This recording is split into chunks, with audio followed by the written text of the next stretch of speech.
L'acte simple d'unir les paumes devant la poitrine. Que se passe-t-il réellement à cet instant où le corps se tait et où les mains se rejoignent? Pour le taoïsme, rien n'est accidentel. Chaque forme exprime une direction du flux vital. Cette petite union entre la gauche et la droite, entre l'action et la réceptivité, est un microcosme de l'équilibre universel. Lorsque nous répétons ces gestes sans conscience, nous oublions que le corps parle une langue ancestrale. Le mystère réside justement là. L'invisible se communique à travers le visible. Comprendre les mudras, c'est apprendre à écouter le corps comme on lirait un texte ancien.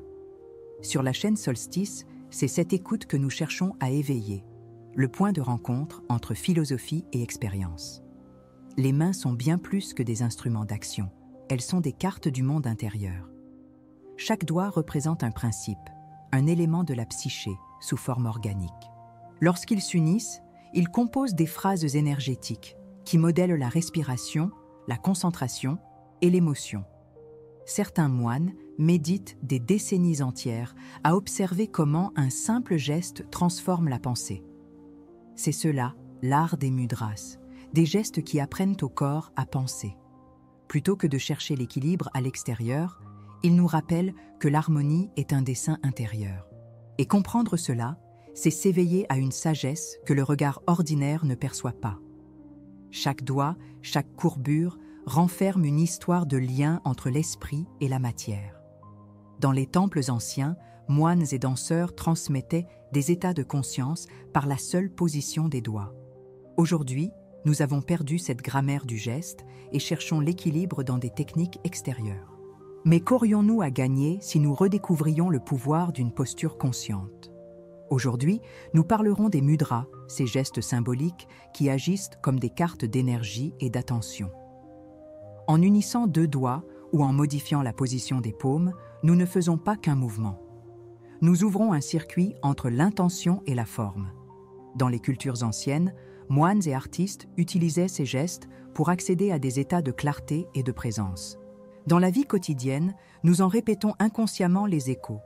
Poser la main sur la poitrine pour remercier, joindre les paumes pour demander de la concentration, soutenir le menton en réfléchissant. Autant de signes que la sagesse du corps ne nous a jamais quittés, elle s'est simplement endormie. Imaginez le moment où vous joignez les mains pour prier, ou quand quelqu'un fait un signe de « tout va bien ». Ces petits actes sont des fragments d'un langage universel. La différence, c'est que dans le bon contexte, ils deviennent des instruments de transformation. Pratiqués avec une intention consciente, les mudras éveillent la perception du corps comme champ d'énergie et non comme simple structure physique. Cette compréhension change notre façon de respirer, de parler et même de penser. La question est, voulez-vous seulement réagir au monde ou apprendre à diriger l'énergie qui le traverse? Ce contenu s'adresse à ceux qui cherchent à comprendre le corps comme un champ d'expérience et non comme une simple forme biologique. À ceux qui pressentent qu'un langage silencieux agit sous chaque mouvement et souhaitent apprendre à le lire. Tout au long de cette vidéo, nous explorerons le sens caché des gestes, non comme symbole mystique, mais comme structure d'attention. Chaque épisode est une enquête. Comment le geste façonne le ressenti et comment le ressenti transforme l'esprit. C'est là le véritable art de l'intégration, une écoute subtile. Le moment d'apprendre, c'est maintenant, tant que nous avons encore un corps et une conscience disponibles. Le geste oublié est aussi le miroir de ce que nous sommes devenus. Dispersés, fragmentés, éloignés de notre propre rythme. Retrouver cette écoute, c'est retrouver une intelligence ancienne. C'est pourquoi, si ce thème te touche, abonne-toi et apporte ton soutien. Chaque contact, chaque présence est un mouvement d'énergie. Puissent ces paroles te le rappeler. Le corps parle, et le silence entre les mains est son langage le plus profond. En 1947, des archéologues découvrirent dans les grottes de Qumran un ensemble de manuscrits qui allaient bouleverser la compréhension du silence et du geste dans les traditions anciennes. Parmi des textes fragmentés et des symboles indéchiffrables, on trouva des illustrations de figures humaines dont les mains adoptaient des positions précises, des mudras gravés dans la pierre depuis plus de 2000 ans. Cette découverte surprit, car ces postures, semblables à celles utilisées en Orient, se trouvaient au cœur du désert judaïque. Qu'est-ce qui pouvait faire qu'un geste transcende les frontières et les siècles? Cette question ouvre la scène de notre cours. Lorsque des cultures différentes décrivent le même signe, c'est qu'une vérité universelle s'exprime à travers lui. Le geste, après tout, précède la parole. Et c'est peut-être justement là que réside sa force cachée. Ces archives ne décrivaient ni Dieu ni bataille, mais des états d'attention. Les figures semblaient méditer, effleurer l'invisible du bout des doigts. Certains chercheurs remarquèrent que les positions des mains correspondaient à des passages symboliques sur la lumière et la respiration, le geste comme pont entre l'humain et l'invisible.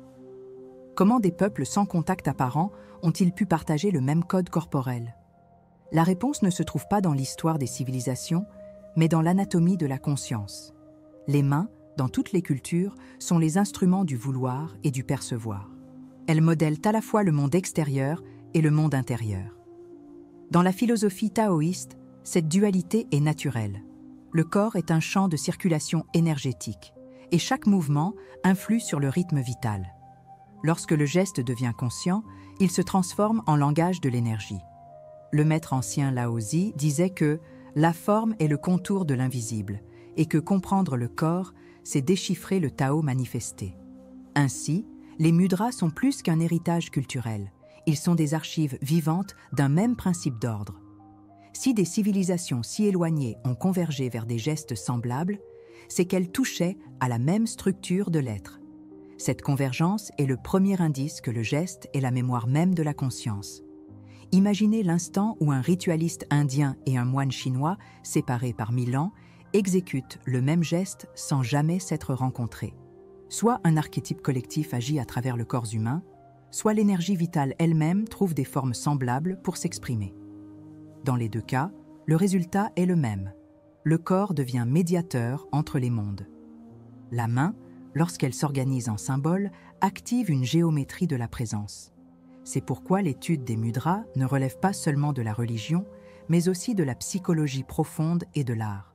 Ils sont l'interface entre le physique et le subtil, la traduction visible de ce que nous ressentons sans pouvoir le nommer. Les anciens appelaient cela la science des gestes. Ce n'était pas superstition, mais observation raffinée. Ils savaient que la position de la main modifie le rythme respiratoire et la concentration mentale. Aujourd'hui, la neuroscience le confirme. Chaque posture corporelle réorganise les schémas cérébraux et émotionnels. Ce que les sages pressentaient, la science le démontre désormais. Le geste éduque le système nerveux. Ainsi, les mudras fonctionnent comme de petites technologies de cohérence. Ils ne demandent pas la foi, mais l'attention. Un contact, une courbure du doigt, et quelque chose se réordonne à l'intérieur. Le geste est simple, mais c'est sa précision qui le rend transformateur. Au sommet de cette tension symbolique, entre l'ancien et le moderne, le visible et le subtil, surgit une question. Le mudra est-il une forme ou un état? La réponse réside dans la manière de le pratiquer. Si le geste est vide d'intention, il n'est qu'une pause. S'il est soutenu par la conscience, il devient un portail. C'est pourquoi les traditions insistent sur la présence et la respiration. C'est en elles que le geste prend vie. Le mudra, alors, ne représente pas le divin, il l'invite. Et à ce point, il n'y a plus de séparation entre spiritualité et psychologie. Il n'y a que l'énergie en mouvement, traduite en forme humaine. Comprendre cette histoire, c'est comprendre pourquoi nous étudions les gestes symboliques comme langage du corps subtil. Il reste beaucoup à déchiffrer, et le prochain chapitre commence maintenant. La plupart des gens tentent de réorganiser leur propre chaos avec les mêmes outils qui l'ont créé. Plus de contrôle, plus d'efforts, plus d'explications rationnelles. Face à l'anxiété, ils inspirent profondément, sans se rendre compte qu'ils le font en forçant la poitrine, comprimant ainsi le centre vital. Le corps essaie de résoudre un problème né de l'esprit, et l'esprit répond en durcissant le corps. C'est une tentative constante de corriger des déséquilibres uniquement sur le plan mental.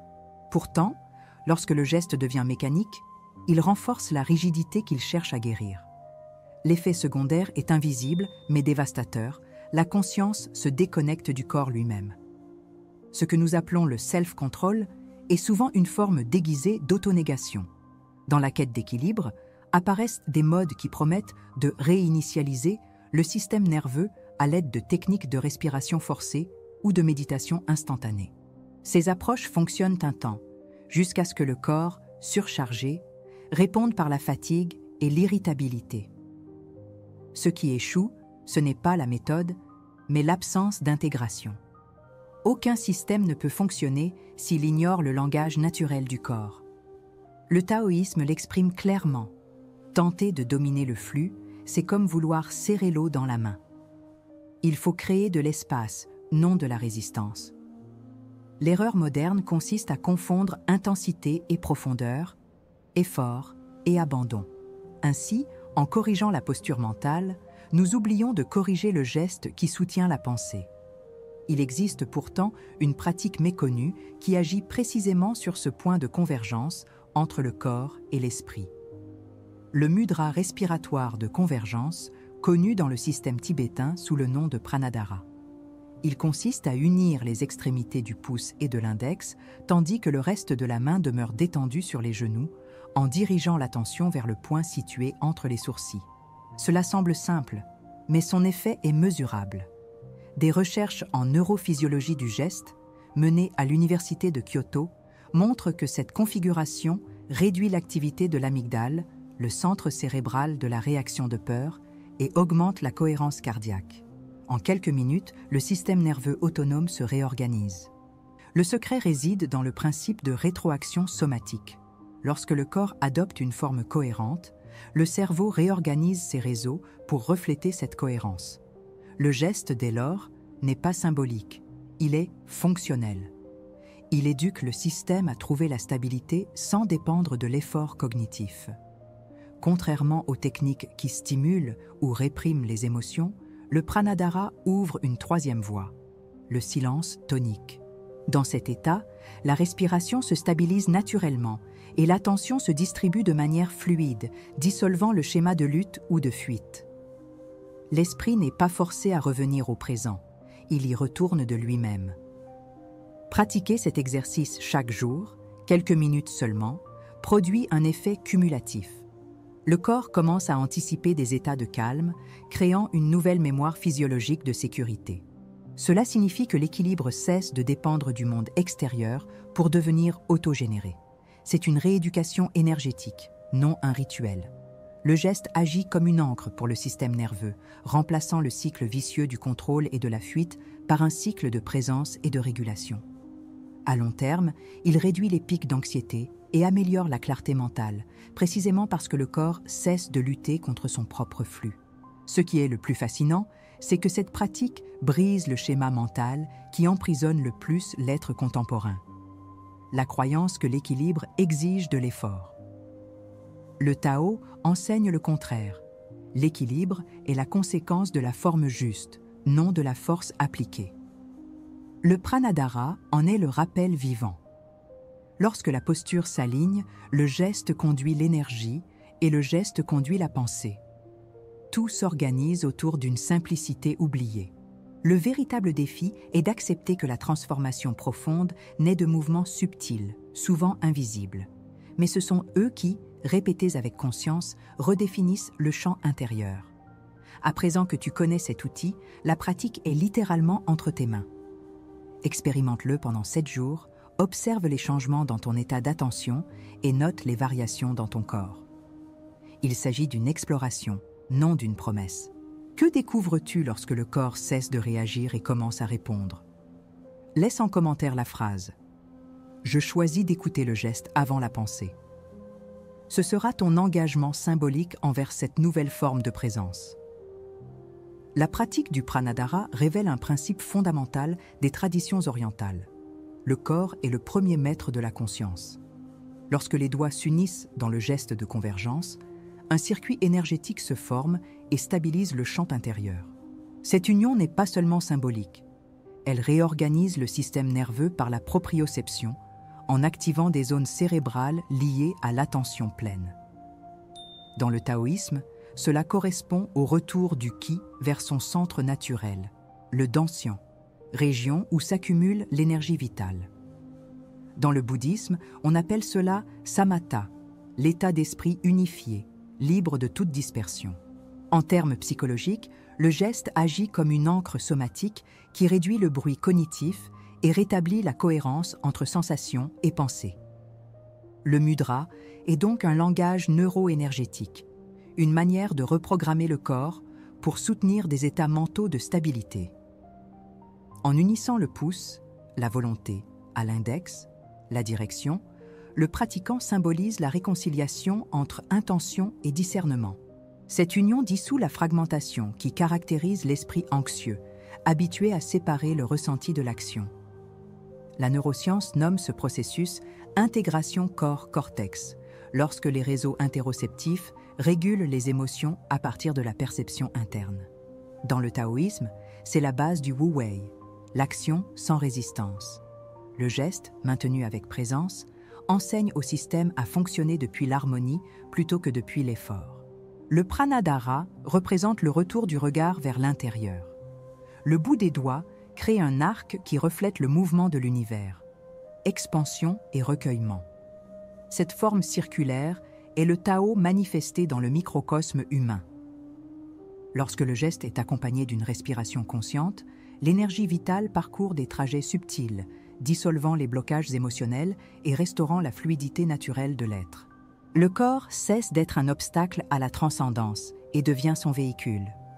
Dans le bouddhisme Mahayana, cette expérience est appelée upaya, le moyen habile, ce qui conduit à l'éveil par l'action juste. Le geste devient ainsi une méditation en mouvement silencieux. Ce processus peut être compris comme une restructuration somatique des schémas de réponse. Le corps, conditionné à l'attention, apprend à retrouver la sécurité dans des postures de cohérence. Cela rompt le cycle de l'hyperactivité sympathique, où le système nerveux demeure en alerte permanente. En pratiquant le mudra, on communique à son propre organisme que le danger est passé. C'est le point de convergence entre science et tradition. Toutes deux reconnaissent que le corps doit se sentir en sécurité pour que l'esprit puisse s'apaiser. Le geste est donc une pédagogie de la présence.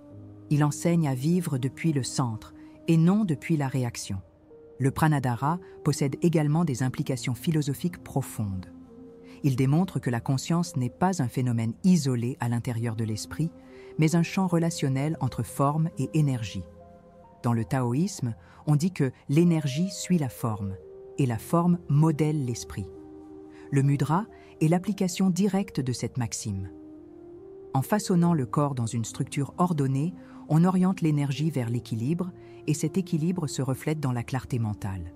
Ainsi, le geste devient une métaphore vivante de la non-dualité.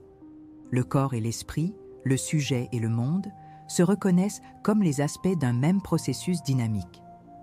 Cette vision transforme également notre manière de comprendre la souffrance psychologique. L'anxiété, la dispersion et la fatigue ne sont pas des failles de l'individu, mais des désajustements dans le rythme de l'énergie vitale. Le geste corrige ce rythme, réapprenant au corps à habiter le temps présent. Dans le taoïsme, cette correction est le retour aux irans, l'état de naturalité où rien n'est forcé. Dans le bouddhisme, c'est le développement de sati, l'attention pleine qui observe sans intervenir. En psychologie, c'est la restauration de l'autorégulation. Dans tous ces systèmes, le résultat est identique. Un esprit paisible parce que le corps s'est accordé à son propre flux. Avec cette compréhension, la pratique cesse d'être un exercice isolé pour devenir une pédagogie intégrale de l'être. Le pranadhara ne cherche pas à effacer la pensée, mais à l'éduquer à travers la forme. Il transforme le corps en espace d'observation, où chaque respiration et chaque geste deviennent des portails vers la conscience totale. Ainsi, l'étude des mudras est en réalité l'étude de la correspondance entre geste et esprit. À chaque pratique, le pratiquant apprend à se mouvoir avec moins d'efforts et plus de cohérence, redécouvrant l'équilibre qui a toujours été là. Et c'est dans cette continuité que se manifeste la sagesse orientale, dans la répétition attentive du simple, jusqu'à ce que le simple révèle l'essentiel. Il est des moments où la connaissance se dissout et où seul le geste demeure. Lorsque les mains s'unissent, quelque chose d'antérieur à la parole se souvient, une intelligence qui ne s'explique pas, mais se manifeste. Tout le chemin parcouru jusqu'ici n'a pas cherché à enseigner, mais à rendre au corps la capacité d'écouter ce qu'il a toujours su. L'étude des mudras, en réalité, ne concerne pas le geste lui-même, mais la conscience qui le soutient. En pratiquant, nous comprenons que l'équilibre n'est pas une destination, mais un mouvement continu. Et dans ce flux, le corps devient le miroir de l'esprit, et l'esprit apprend à reposer à l'intérieur du corps. C'est dans ce repos que l'invisible commence à parler. Peut-être le plus grand bénéfice de la compréhension de ce langage subtil est-il de reconnaître que rien n'a besoin d'être ajouté pour que l'harmonie existe. La pratique ne nous transforme pas en quelque chose de nouveau. Elle révèle simplement ce qui était voilé par la hâte et la distraction. Le Tao appelle cela le retour, le chemin vers le rythme originel. Le geste cesse alors d'être un exercice pour devenir une réminiscence. À chaque respiration consciente, une couche de bruit se dissout, et ce qui demeure est une lucidité paisible. Tel est le présent silencieux de celui qui s'est permis de pratiquer. Être entier dans l'instant, sans effort, sans attente. Le paradoxe, c'est que plus le geste est simple, plus son action est profonde. Dans le contact entre les doigts, le monde se réorganise en miniature. Le corps réapprend la confiance et le temps ralentit jusqu'à ce que chaque seconde devienne vaste. Cette vastitude, les traditions l'appellent présence, l'état où rien n'a besoin d'être modifié, car tout est déjà à sa place naturelle. Lorsque ce point est atteint, le geste se dissout et il ne reste que la respiration en paix avec son propre rythme. Ce qui était technique devient prière silencieuse, et le pratiquant, un canal de ce qui est. La philosophie taoïste nous rappelle que le véritable maître n'est pas celui qui enseigne, mais celui qui éveille le regard qui sait déjà voir. C'est pourquoi cette conclusion n'en est pas une, mais une ouverture. Que le geste que tu as appris devienne ta propre question. Que chaque mouvement quotidien révèle une trace de l'invisible. Car qu'est-ce qu'un mudra, sinon une manière de toucher le mystère avec délicatesse? Lorsque le corps devient langage, la vie entière se transforme en texte, à lire avec attention. Et se lire soi-même est peut-être le plus ancien des chemins spirituels. L'esprit qui comprend cette subtilité cesse de rechercher des réponses définitives. Il apprend à habiter l'intervalle entre l'inspiration et l'expiration, là où tout se renouvelle sans que rien n'ait besoin de changer. Le Tao n'exige pas la croyance, seulement l'écoute. Et dans cette écoute, la sagesse cesse d'être concept pour devenir perception vivante. Ainsi, l'apprentissage ne se termine pas, il se raffine dans le silence. Le geste pratiqué aujourd'hui se répétera sous d'autres formes, jusqu'à ce que la conscience devienne geste et que le geste devienne conscience. La pratique continue, même lorsqu'elle semble s'arrêter. C'est à ce point que le voyage revient à son origine. L'instant où les mains s'unissent, et où le monde s'organise en un seul centre. Le cycle s'achève, non comme une fin, mais comme une respiration qui recommence. Puissent ces paroles t'inspirer à observer l'invisible dans chaque acte simple, à reconnaître le sacré dans la trame du quotidien. La sagesse du corps est la sagesse du Tao, circulaire, patiente, infinie. Chaque jour, le geste se renouvelle, et avec lui, la conscience qui le soutient. Tout ce qui existe n'attend que d'être vu. Je laisse une question accompagner ton silence. Si le geste contient l'univers, que se passe-t-il lorsque tu le réalises avec une présence totale? Peut-être que la réponse ne se trouve pas dans les mots, mais dans l'espace entre eux. Si cette rencontre t'a apporté de la clarté, emporte-la avec toi. Partage ce que tu as ressenti et observe ce qui change lorsque le corps parle sans voix. Que ta pratique s'étende à la vie et que ton écoute devienne douce comme l'air. Nous ne faisons que commencer ce voyage, et chaque geste à venir sera une nouvelle manière de nous souvenir de qui nous sommes.